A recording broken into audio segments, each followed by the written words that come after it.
Good morning. Celkon mobile సమర్పిస్తున్న business breakfast షోకి స్వాగతం. ఏషియన్ మార్కెట్స్ లో ప్రస్తుతం ఒక వీక్ ట్రేడింగ్ కనిపిస్తోంది. సో మేబీ వీకెండ్ ఫ్యాక్టర్ కావచ్చు.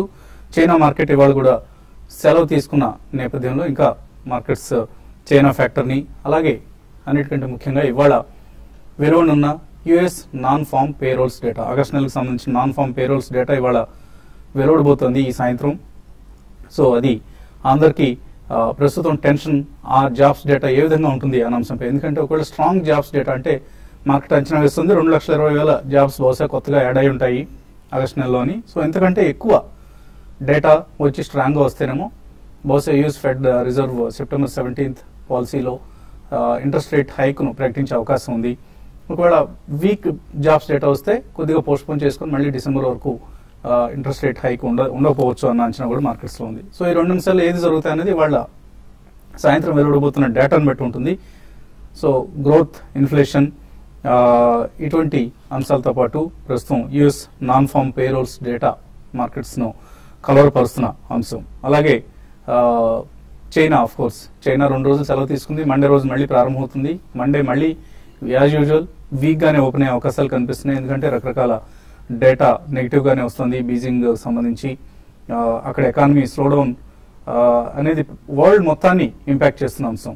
సో చైనా ఎటువంటి స్లోడౌన్ ఉందో మనం గత కొద్ది రోజులుగా చెప్పుకుంటూనే ఉన్నాం. అక్కడ క్వాంటిటేటివ్ ఈజింగ్ కావచ్చు, అలాగే గవర్నమెంట్ ఏదైతే 4 ట్రిలియన్ యువాన్స్ను ఖర్చు పెట్టిందో అదంతా కూడా పెద్దగా ఏమీ పనిచేయలేదు. స్టాక్ మార్కెట్స్ అక్కడ పతనం కొనసాగుతూనే ఉంది. అదే పరిస్థితి ఇప్పుడు ఇటు యూరోప్ను కూడా ప్రభావితం చేస్తుందన్న వార్త ఇవాళ మనం వరల్డ్ గ్లోబల్ మీడియాలో చూస్తున్నాం. సో ఇవన్నీ కూడా మార్కెట్స్ను కలవరపరుస్తున్న అంశాలు. సో మండే రోజు చాలా చాలా కీలకమైన రోజు. ఓవైపు US non farm payrolls data అప్పటికే వెలువడి ఉంటుంది. యుఎస్ మార్కెట్స్ ఇవాళ సాయంత్రం రియాక్ట్ అవుతాయి అండ్ మన మార్కెట్స్ మాత్రం మండే రియాక్ట్ కావాల్సి ఉంటుంది. మనం అంటే ఏషియన్ మార్కెట్స్ అన్ని కూడా. సో దాంతోపాటు చైనా రీఓపెనింగ్, ఇవన్నీ మార్కెట్స్లో ప్రస్తుతానికి సస్పెన్స్. సో ఈ 2 సంఘటనలు కూడా మార్కెట్ మీద చాలా చాలా స్ట్రాంగ్ ఇంపాక్ట్ చూపుతున్న ఫ్యాక్టర్స్ కాబట్టి ఎటువంటి ట్రేడింగ్ పొజిషన్స్ ఈ సమయంలో తీసుకోకపోవడం మంచిది.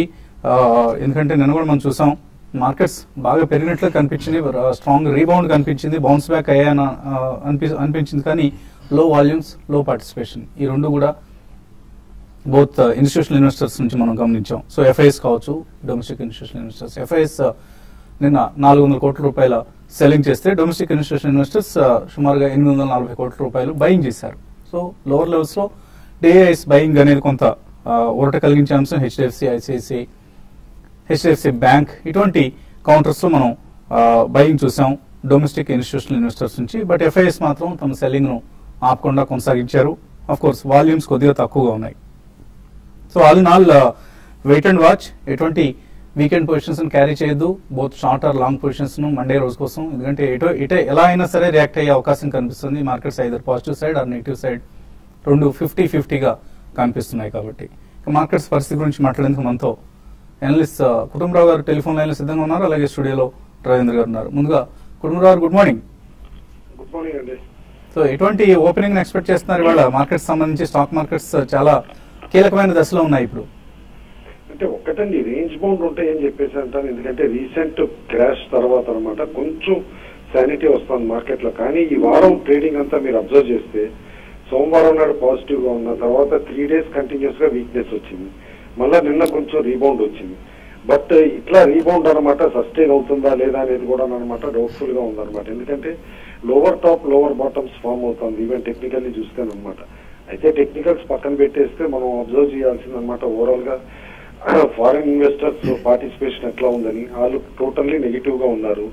ఆగస్ట్ లో ఇప్పటికే 17,000 కోట్ల వరకు వాళ్ళ అమ్మకాలు చేయటం మనం చూసాము. అదే విధంగా అనమాట ఇంటర్నేషనల్ క్యూస్ ఏమన్నా ఇంప్రూవ్ అవుతున్నాయి అంటే కూడా అంత పెద్ద ఇంప్రూవ్మెంట్ కనపట్ల. ఎందుకంటే చైనాలో ఇప్పటికీ కూడా వాళ్ళ ట్రబుల్స్ వాళ్ళకు ఉన్నాయి. దానివల్ల మిగతా కంట్రీ కరెన్సీస్ అన్ని కూడా వీక్ అవటం చూసాం. మిగతా కంట్రీ కరెన్సీస్ వీక్ అవుతున్నంత కాలం ఈ ఎమర్జింగ్ మార్కెట్స్ నుంచి అనమాట ఫండ్స్ ఫ్లో తిరిగి యూఎస్ వెళ్ళటం కూడా అబ్జర్వ్ చేయొచ్చు. ఇందాక మీరు మెన్షన్ చేసినట్టు ఇవాళ non farm roll pay data ఏదైతే ఉందో అనమాట అది డెఫినెట్లీ అక్కడ ఎంప్లాయ్మెంట్ ఇంప్రూవ్ అయ్యింది, కాస్త బెటర్ గా ఉంది ఎకానమీ అని చెప్పి ఇండికేషన్స్ వస్తాయి యూఎస్ లో. మేబీ మిగతా సెంట్రల్ బ్యాంక్స్ అన్ని వద్దన్నా కూడా అక్కడ వడ్డీ రేట్లు పెంచే అవకాశం ఉంది నెక్స్ట్ 1 month or 2 months లో. ఈ ఫెటాల్ అట్లా వడ్డీ రేట్లు పెంచితే కనుక ఈ ఎమర్జింగ్ మార్కెట్స్ నుంచి అవుట్ఫ్లో కూడా ఇంకా ఎక్కువగా ఉంటుంది. కాబట్టి డెఫినెట్లీ ఇవన్నీ కూడా గ్లోబల్ క్యూస్ ఇంపాక్ట్ చేస్తే అయితే డొమెస్టికల్లీ ఒక పాజిటివ్ ఫ్యాక్టర్ అయితే ఉంది. నిన్న జేమ్స్ సిన్హా గారు అంటే minister of state for finance కూడా ఇచ్చిన స్టేట్మెంట్ అబ్జర్వ్ చేస్తే కనుక ఆర్బీఐ డిఫ్లేషన్ కూడా కన్సిడర్ చేయాలి, ఇటు రేట్ కట్స్ అని చెప్పేసి అని ఏదైతే అన్నారో. అండ్ నిన్న మార్కెట్ లో యాక్టివిటీ కూడా చూస్తే కనుక రేట్ సెన్సిటివ్సే యాక్టివ్ గా ఉన్నాయి నిన్నంతా కూడా. కాబట్టి మేబీ అందరు అనుకున్న దానికంటే కొంచెం ముందుగానే ఆర్బీఐ అనమాట వడ్డీ రేట్లు తగ్గిస్తుందని చెప్పేసి అని అనుకుంటున్నా. ఎందుకంటే రీసెంట్ రివిజన్ ఆఫ్ జీడిపి కూడా చూస్తే 7% గ్రోత్ ఉండొచ్చు అని చెప్పేసి అని అంటున్నారు. కాబట్టి before it is too late అనమాట ఆర్బీఐ వడ్డీ రేట్లు తగ్గిస్తుందని అనుకుంటున్నా. అదే మార్కెట్ ని కొంచెం కుదటపరచచ్చు. బట్ ఓవరాల్ గా బ్రాడ్ ట్రేడింగ్ రేంజ్ లో లాక్ అయ్యేటట్టు ఉంది. మరి ఇక్కడ నుంచి డీప్ కరెక్షన్ అయితే ఎక్స్పెక్ట్ చేయలేదండి. అన్లెస్ 7800 కింద కంటిన్యూస్ గా నిఫ్టీ ట్రేడ్ అవుతానే ఉంటే మేబీ ఒకసారి 72 to 7400 బ్యాండ్ టెస్ట్ చేసే పాసిబిలిటీ ఉంటుంది. బట్ అదర్వైజ్ ఒక బాటమ్ ఫామ్ అవుతుంది క్లోజ్ టు 7600 అనేది మాత్రం క్లియర్ గా తెలుస్తోంది. ఈ డిప్స్ లో మాత్రం selectively good stocks with medium term two long term view, ఏదో వారంలో డబ్బులు చేసుకుందాం 2 వారాల్లో చేసుకుందాం అని కాకుండా medium term two long term view తోటి మాత్రం స్లోగా అక్యుములేషన్ చేయొచ్చు. ఓకే అండి. అలాగే రాజేంద్ర గారు టెక్నికలీ ఎటువంటి పరిస్థితులు కనిపిస్తున్నాయి markets? I think last 4 days గా మనం చూస్తే ఒక మైనర్ ఒక బిగ్ ఫాల్ తర్వాత ప్రాబ్లీ ఒక మైనర్ పుల్ బ్యాక్ రావటం చూసాం నిన్న నిఫ్టీలో. సో ఈ పుల్ బ్యాక్ కూడా ప్రాబ్లీ ప్రీవియస్ బాడీ ఏదైతే ఉందో ఐ థింక్ ప్రీవియస్ బార్ ఏదైతే ఉందో ఆ బార్ లోపల ట్రేడ్ అవుతాం చూస్తున్నాం. సో అండ్ ఇంకోటి చూస్తే కనుక 7764 ఏదైతే ఉందో అది ఒక గట్టి సపోర్ట్ లాగా కనిపిస్తుంది ఈ స్టేజ్ లో. బట్ ఏదైనప్పటికీ ప్రీవియస్ బార్ ఏదైతే ఉందో 7929 అండ్ 7947 ఒక గ్యాప్ ఫార్మేషన్ మనం చూసాం ఫస్ట్ రోజు. ప్రాబ్లీ మాక్సిమం అక్కడ దాకా ర్యాలీ అయ్యే ఛాన్స్ ఉంది. బట్ ఈ స్టేజ్ లో నిన్న ర్యాలీ కనుక మనం చూస్తే నిఫ్టీలో that's predominantly because of all week sectors గా చెప్పుకోవచ్చు. మనకి బ్యాంకింగ్ స్పేస్ కానీ లేదంటే real estate R Infra and metal space ఏవైతే వీక్ గా మనం పరిగణిస్తున్నాం ప్రాబ్లీ ఆ స్పేస్ లో ర్యాలీ రావడం చూసాం. So last couple of times మనం చూస్తే కనుక ఇలాంటి సెక్టర్ లో ర్యాలీ వచ్చినప్పుడు ఇమీడియట్లీ ఫిజిల్ అవుట్ అయిపోవడం చూసాం. సో ప్రాబ్లీ డౌన్ సైడ్ కి ఎక్కువ ఆస్కారం కనిపిస్తుంది. బట్ క్లియర్లీ రేంజ్ అనేది మనకి 7540 అండ్ 8225 గా మనం పరిగణించవచ్చు ఈ స్టేజ్ లో. సో ఏమాత్రం ర్యాలీస్ వచ్చినా కూడా లాంగ్ పొజిషన్స్ ఎగ్జిట్ అవ్వచ్చు. అదేవిధంగా బ్యాంక్ నిఫ్టీ ర్యాలీ అయ్యి 7920 7950 వస్తే కనుక 7800 కానీ 7007 కానీ పుట్ ఆప్షన్స్ తీసుకోవచ్చు. బ్యాంక్ నిఫ్టీ చూస్తే కనుక ప్రాబ్లీ మొన్నటి లో ఏదైతే ఉందో దాన్ని మనం బ్రీచ్ కాకుండా చూసాం, అది బ్రీచ్ కాలేదు. బట్ ప్రీవియస్ స్వింగ్ లో ఏదైతే ఉందో 16,740 ఈవెన్ అది కూడా మనం క్రాస్ కాకపోవడం చూస్తున్నాం. So definitely even bank Nifty కూడా మనకి 17,028 దగ్గర ఒక గట్టి రెసిస్టెన్స్ ఉంది. ఈవెన్ బ్యాంక్ నిఫ్టీ కూడా సెల్ ఆన్ రన్ గా చెప్పుకోవచ్చు. నిన్న ఆప్షన్స్ పొజిషన్స్ మనం చూస్తే కనుక ప్రాబ్లీ పుట్ ఆప్షన్స్ చాలా ఎక్స్పెన్సివ్ కనిపిస్తుంది. So smart money definitely short side కే ఉందని చెప్పొచ్చు. So any rally try to exit trading positions గా చెప్పొచ్చు. అదేవిధంగా కుటుంబరావు గారు ఇందాక చెప్పినట్టు ప్రాబ్లీ మనకి స్ట్రాంగ్ చార్ట్స్ ఏవైతే ఉన్నాయో ప్రాబ్లీ అవి అక్యూములేట్ చేయాలి. అమర్ రాజా బ్యాటరీస్ కానీ C8 కానీ ఇవన్నీ కూడా about 20-day moving average trade అవుతుంది. ఇట్లాంటి స్టాక్స్ చూస్ చేసుకుంటే రిటర్న్ ఆన్ క్యాపిటల్ కొద్దిగా ఎక్కువ ఉండే అవకాశం. సో మనందరికీ తెలుసు జనవరి ఈ ఏడాది మొత్తం మీద చూస్తే సెన్సెక్స్ నిఫ్టీలు రెండు కూడా నెగిటివ్ రిటర్న్స్ ఇచ్చాయి. సో Jan 29th నుంచి చూస్తే సెన్సెక్స్ 13% నష్టపోయింది. బట్ ఈ మధ్య కాలంలో జనవరి నుంచి ఇప్పటి వరకు విన్నర్స్ ఎవరు, ఎటువంటి స్టాక్స్ సెన్సెక్స్ ని బీట్ చేసి రిటర్న్స్ ఇచ్చాయని చూస్తే చెన్నై పెట్రోలియం లాంటి స్టాక్స్ 205% పెరిగాయి. Rajesh exports, Tata Elxsi, Ricoh India, Welspun India, Vardhman textiles, Jubilant life, Force Motors, Aegis logistics, Essar oil ఇటువంటివన్నీ కూడా సెన్సెక్స్ ని బీట్ చేస్తూ ఎనీవేర్ బిట్వీన్ 200 to 70% రిటర్న్ ఇచ్చాయి. అలాగే మ్యూచువల్ ఫండ్స్ లో ఎటువంటి విన్నర్స్ ఉన్నారు ఈ మార్కెట్ కండిషన్స్ ని బీట్ చేస్తూ రిటర్న్స్ ఎవరు ఇచ్చారు అనేది మనం చూస్తే ఇక్కడ ఇవాల్టి ఎకనామిక్ టైమ్స్ మీరు కూడా పేపర్ బహుశా తీసుకొని చూడొచ్చు. విన్నర్స్ ఎవరు, విన్నర్స్ లార్జ్ క్యాప్ ఫండ్స్ లో చూస్తే మనకు టాటా ప్యూర్ ఈక్విటీ, సెన్సెక్స్ మనకు ఆల్మోస్ట్ నిఫ్టీ మనకు ఏప్రిల్ నుంచి ఆగస్టు వరకు 7% నష్టపోతే టాటా ప్యూర్ ఈక్విటీ ఓన్లీ 3% నష్టపోయింది, నిఫ్టీని బీట్ చేసింది. సో టాప్ 3 పిక్స్ వీళ్ళవి HDFC bank, Maruti, Axis bank. Franklin India blue chip -3% return ఇచ్చింది. సో నిఫ్టీని బీట్ చేసింది. HDFC bank, Infosys, ICICI bank వీళ్ళ టాప్ పోర్ట్ఫోలియోలో ఉన్నాయి. అనూప్ భాస్కర్ మేనేజ్ చేస్తున్న యూటీఐ ఈక్విటీ ఫండ్ కూడా నిఫ్టీ కంటే బెటర్ గా పెర్ఫార్మ్ చేసింది. -3.3% రిటర్న్ ఇచ్చింది. అలాగే large and mid cap funds చూస్తే ఐసిఐసిఐ ప్రుడెన్షియల్ టాప్ 200 ఈ స్కీమ్ సిఎన్ఎక్స్ 200 6% నష్టపోతే 1% పాజిటివ్ రిటర్న్ ఇచ్చింది ఐసిఐసిఐ ప్రుడెన్షియల్ టాప్ 200. అలాగే మోతిలాల్ ఓస్వాల్కి సంబంధించిన most focused mid cap 35 negative return కాకుండా పాజిటివ్ రిటర్న్ ఇచ్చింది. అలాగే కోటక్ సెలెక్ట్ ఫోకస్ ఇది కూడా సిఎన్ఎక్స్ 200 ను బీట్ చేసింది. Mid and small cap funds లో SBI small and mid cap fund, BNP Paribas mid cap, Motilal ఓస్వాల్లో ఫోకస్డ్ మిడ్ క్యాప్ 30 ఈ schemes CNX mid cap index కంటే బెటర్ రిటర్న్ ఇచ్చాయి. సో ఇటువంటి స్కీమ్స్ లో బహుశా ఎస్ఐపి కొనసాగిస్తే మంచి ఫండ్ మేనేజర్స్ నిర్వహిస్తున్న స్కీమ్స్ గా వీటిని మనం రేట్ చేయొచ్చు. డెఫినెట్లీ ఎస్ఐపి కొనసాగించడానికి అనువైన స్కీమ్స్ గా మనం నిర్ణయించవచ్చు. కాలర్స్ లైన్ ఉన్నారు. మొదటి కాలర్ కడప నుంచి కృష్ణారెడ్డి. Hello sir. నమస్తే సార్. నమస్తే అండి, అడగండి. సార్ నేను 75 రూపీస్ లో హాఫ్ అవర్ 5000 కొన్నాను. ఏదండి? హాఫ్ అవర్ 75 రూపీస్ లో 5000 కొన్నాను. ఇప్పుడు వచ్చేసి ప్రజెంట్ 35 ఆ రేంజ్ వచ్చింది. ఇప్పుడు మళ్ళీ కొన్ని కొనసాగంగా కొద్ది రోజులు వెయిట్ చేసుకొని వస్తా. ఇక్కడ కొనమంటారు. కంటిన్యూస్లీ లోవర్ లోస్ ఫామ్ అవుతున్న స్టాక్ అండి. ఈ స్టాక్ చూస్తే కనుక మనకు ఆల్రెడీ 113 రూపీస్ నుంచి మనకు 30 రూపీస్ దాకా రావడం చూసాం. సో ఒక మైనర్ పుల్ బ్యాక్ మనకి చూస్తున్నాం చార్ట్స్ పరంగా. బట్ మీరు ట్రేడింగ్ పొజిషన్ అయితే సజెస్ట్ చేస్తాను. బట్ ఇన్వెస్ట్మెంట్ అయితే డెఫినెట్లీ యావరేజ్ కూడా చేయొద్దు. మేబీ ట్రేడింగ్ పొజిషన్ ఇక్కడ ఉంటే కనుక 37 లో 33 స్ట్రిక్ట్లీ స్టాప్ లాస్ పెట్టుకోండి. అదేవిధంగా మార్కెట్ ఏమాత్రం పుల్ బ్యాక్ వచ్చి ఇది 20-day moving average or maybe 200-day moving average దగ్గరకు వస్తే కనుక 53-54 దగ్గర మీరు డెఫినెట్ గా లాస్ కూడా బుక్ చేయొచ్చు ఇలాంటి స్టాక్స్ లో. ఎందుకంటే చాలా వీక్ గా ట్రేడ్ అవుతున్న స్టాక్. మేబీ ఈ స్టాక్ లో లాస్ బుక్ చేసి పర్ఫార్మింగ్ స్టాక్స్ లోకి షిఫ్ట్ అవుతే రిటర్న్ ఆన్ క్యాపిటల్ కొద్దిగా ఎక్కువ ఉండే ఛాన్స్ ఉంది. చెన్నై నుంచి రవీంద్ర లైన్ ఉన్నారు. హలో.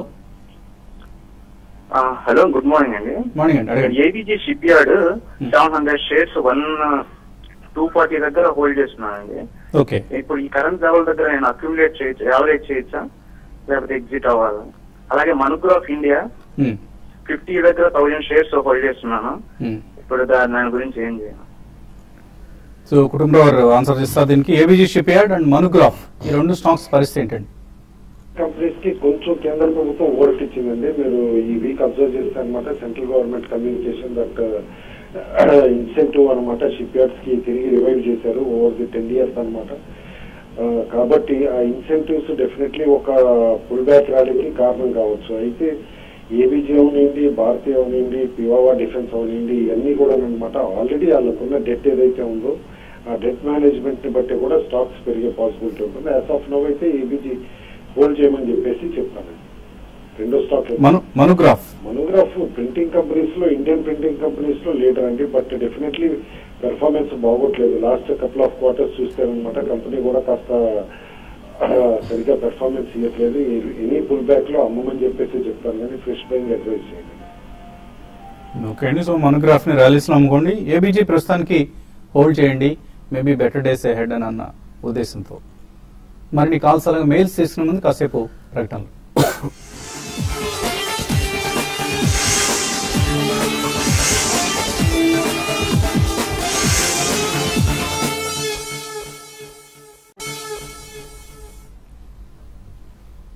సిల్కాన్ మొబైల్స్ బిజినెస్ బ్రేక్ఫాస్ట్ షోకి తిరిగి స్వాగతం. తర్వాత కాలర్ లైన్ ఉన్నారు. నళిని విజయవాడ నుంచి. హలో. గుడ్ మార్నింగ్ అండి. సార్ ఇది జేబీ కెమికల్స్ 240 రూపీస్ లో హోల్డ్ చేస్తున్నాను. ఇప్పుడు ఆల్రెడీ ప్రాఫిట్ లోనే ఉన్నాను. ఒక 1000 షేర్స్ ఉన్నాయి సార్. ఇది మార్కెట్ డిప్ అవుతుంది అంటున్నారు. ప్రాఫిట్ బుక్ చేసుకోమంటారా, హోల్డ్ చేయమంటారా? ఎక్కువ పడలేదు మార్కెట్ పడినప్పుడు కూడా. కొంచెం ఫండమెంటల్ గా టెక్నికల్ గా ఎలా ఉంది, 1 year కోసం హోల్డ్ చేయగలుగుతాను. జేబీ కెమికల్స్ హోల్డ్ చేయొచ్చా? ఐ థింక్ మీరే ఆన్సర్ ఇచ్చారండి. ప్రాబ్లీ మార్కెట్ పడినా ఇది ఇది పడలేదని. So that's the beauty of strong charts. So definitely hold చేయండి. మొన్న కూడా మనం 239 లో రావటం చూసాం. ఇన్ కేస్ ఈ ట్రేడింగ్ పొజిషన్ అయితే 236 స్టాప్ లాస్ పెట్టుకుని హోల్డ్ చేయండి. కరెంట్లీ 286 ఉంది.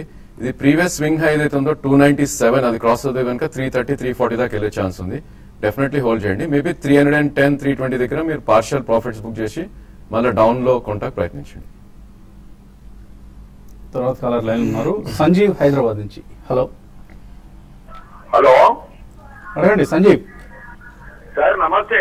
నమస్తే, అడగండి సార్. ఇది కమ్యూనిటీలో లెడ్ అండి. ఇది నేను 115 దగ్గర తీసుకున్నాను సార్. బైలో ఉన్నాను. ఒక 5 లాట్స్ ఉన్నాయి సార్. కొద్దిగా మళ్ళీ అంటే 113 ఏదో వచ్చినుండే, కొద్దిగా వెళ్తుందా సార్? ప్లీజ్ చెప్పండి. మీరు గమనించుంటారు, మనం ఈ కార్యక్రమంలో కమాడిటీ సంబంధించిన క్వరీస్ ని మనం ఆన్సర్ చేయట్లేదు. బట్ రాజేంద్ర గారు మీకోసం అని చెప్పేసి వాళ్ళ చార్ట్ ఓపెన్ చేసి చూస్తున్నారు. టెక్నికల్లీ లెడ్ పరిస్థితి ఏంటి? లెట్ చూస్తే కనుక మనం 107 రూపీస్ బాటమ్ ఫార్మేషన్ రావడం చూసాం, మేబీ 26th రోజు. సో నిన్న లాస్ట్ 3 days బ్యాక్ ఒక గ్యాప్ అప్ ఓపెనింగ్ చూసాం మనం. సో డెఫినెట్లీ వీక్ చార్ట్ గానే పరిగణిస్తాం ఇది. బట్ ఏమాత్రం ఇది 200-day మూవింగ్ యావరేజ్ అరౌండ్ 117-118 వస్తే మీరు డెఫినెట్లీ ఎగ్జిట్ అవ్వండి. అదేవిధంగా ఎగ్జిస్టింగ్ పొజిషన్ కి ప్రాబ్లీ 111 కింద క్లోజింగ్ బేసిస్ లో స్టాప్ లాస్ పెట్టుకోండి. సో ఎస్పెషల్లీ బేస్ మెటల్స్ లో లెడ్ బాగా బౌన్స్ బ్యాక్ అయింది మీ అదృష్టం కొద్దీ. సో త్వరగా బయటపడే ప్రయత్నం చేయండి ఏమాత్రం ప్రాఫిట్ వచ్చినా కూడా. కరీంనగర్ నుంచి Srinivas. Hello sir, good morning sir. నా పేరు శ్రీనివాస్ సార్, కరీంనగర్ నుంచి సార్. అడగండి సార్, మదర్సన్ సుమి, ముంజాల్ ఆటో, ఇది లాంగ్ టర్మ్ కి రెండిట్లో ఏది కొనమంటారు సార్? చార్ట్స్ వైజ్ ఏది బెటర్ గా కనిపిస్తుంది Motherson Sumi and Munjal auto మధ్య? I think Motherson Sumi is ideal chart అండి. ప్రాబ్లీ ఇది F&O స్పేస్ లో కూడా ఉంది, కొద్దిగా high beta definitely. So opportunity, trading opportunities కూడా చాలా ఎక్కువ వస్తాయి. Probably Motherson Sumi should stick on. I think ఇప్పుడు కొద్దిగా డౌన్ ట్రెండ్ లో ఉంది స్టాక్ చూస్తే కనుక. ప్రాబ్లీ 320 దాటిందంటే మళ్ళీ అప్ ట్రెండ్ కి వచ్చే ఛాన్స్ ఉంది. సో 2-3 ప్రైస్ పాయింట్స్ లో మదర్సన్ సుమి తీసుకోండి. మేబీ 270 and 250 దాకా కూడా డౌన్ సైడ్ రావచ్చు. డెఫినెట్లీ మదర్సన్ సుమి ఎంటర్ అవ్వండి. అలాగే బాగా తగ్గింది కదా అని ఆమ్టెక్ ఆటో మాత్రం ఎంటర్ కావద్దండి. నిన్న కూడా మనొక 35% ఈ స్టాక్ పడిపోవడం చూసాం. 176 నుంచి 30 రూపాయలకు వచ్చేసింది.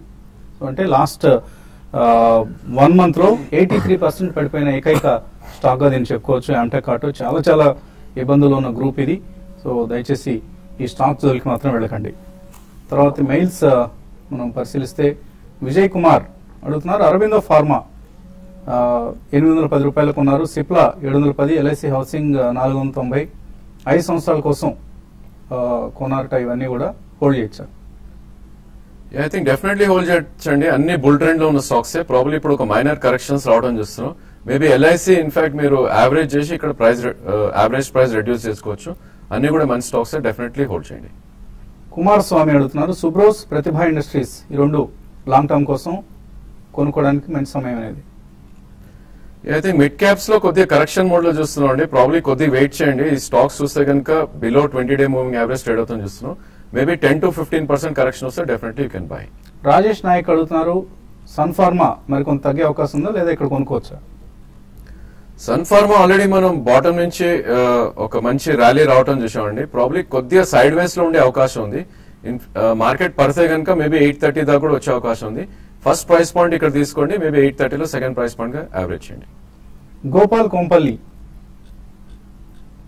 మ్యూచువల్ ఫండ్స్ మనం రికమెండ్ చేస్తున్న స్కీమ్స్ లో investing part of the lump sum.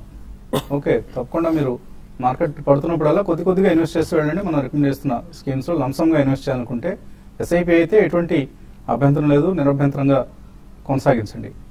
అలాగే పలంనేర్ చిత్తూరు నుంచి సుధాకర్ అడుగుతున్నారు, రిలయన్స్ ఇన్ఫ్రా నవంబర్ 2014లో కొన్నారట 560లో, బాగా తగ్గింది, ఏం చేయమంటారు? డెఫినెట్లీ అండర్ పర్ఫార్మింగ్ స్టాక్ అండి. Probably 308 is what we're looking on chart. So 308 కింద ఒక రోజు రావడం చేసాం కానీ క్లోజ్ కాలేదు.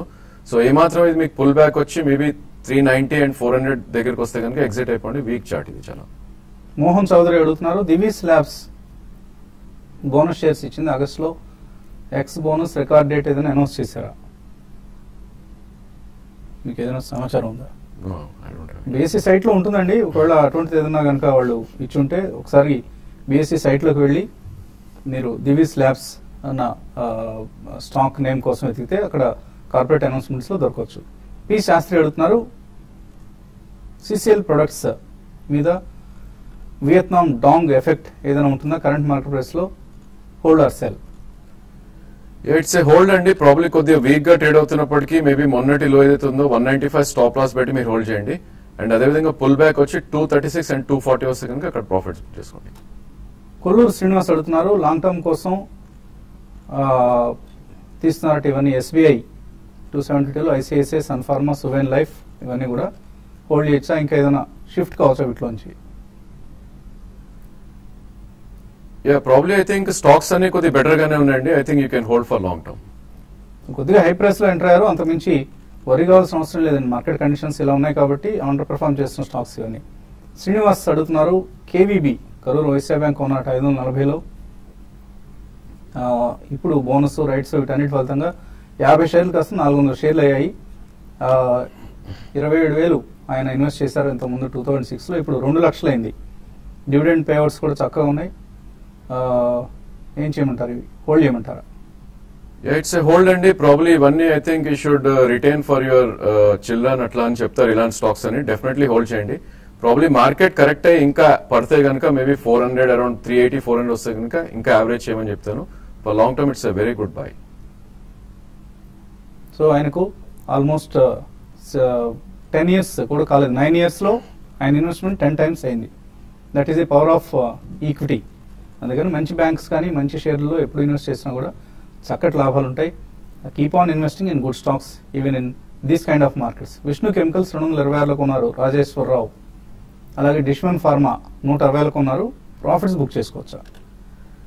I think Vishnu chemicals you can book some profits అండి. మేబీ అరౌండ్ 379 380 ట్రేడ్ అవుతుంది. ఐ థింక్ మళ్ళా ఇది 295 and 300 వస్తే కనుక మళ్ళీ రీబై చేయొచ్చు. అదేవిధంగా డిష్మెన్ ఫార్మా కూడా చూస్తే నేను ఒక టాప్ అవుట్ రావడం చూసా అరౌండ్ 270 268 270లో. ప్రాబ్లీ దీనిలో కూడా 50% ప్రాఫిట్ బుక్ చేయండి అండ్ బ్యాలెన్స్ 50% అరౌండ్ 275 280 దగ్గర బుక్ చేయండి. శోభన్ జ్యోతి అడుగుతున్నారు వాటర్ బేస్ కొనుక్కోవచ్చా 4 సంవత్సరాల హొరైజన్తో? It's a not good idea అండి. ప్రాబ్లీ స్టాక్ చూస్తే కనుక మనకు ఆల్మోస్ట్ 8 రూపీస్ 10 రూపీస్ నుంచి ఆల్మోస్ట్ 100 రూపీస్ దాకా రావడం చేసాం. సో ఇలాంటి స్టాక్స్ లాంగ్ టర్మ్ కోసం డెఫినెట్లీ తీసుకోకూడదు. In case if you want to buy 85 rupees stop loss పెట్టి మీరు బై చేయండి. మేబీ 15 to 20% వస్తే ఎగ్జిట్ అయిపోండి. ఎస్జిఎక్స్ నిఫ్టీ 7793 దగ్గర ట్రేడ్ అవుతుంది. ఒక చిన్న గ్యాప్ డౌన్ ఓపెనింగ్ కోసం మార్కెట్స్ సిద్ధమవుతున్న సమయం ఇది. సో ఇవాల్టి క్లోజింగ్ కొంత ఆసక్తికరంగా ఉంటుంది, ఎందుకంటే రాబోయే పరిణామాలను దృష్టిలో ఉంచుకొని ఎటువంటి క్లోజింగ్ కోసం మార్కెట్స్ సిద్ధమవుతున్నాయో అది ఇంట్రెస్టింగ్ ఫ్యాక్టర్. మధ్యాహ్నం స్మార్ట్ ఇన్వెస్ట్లో మళ్ళీ కలుద్దాం.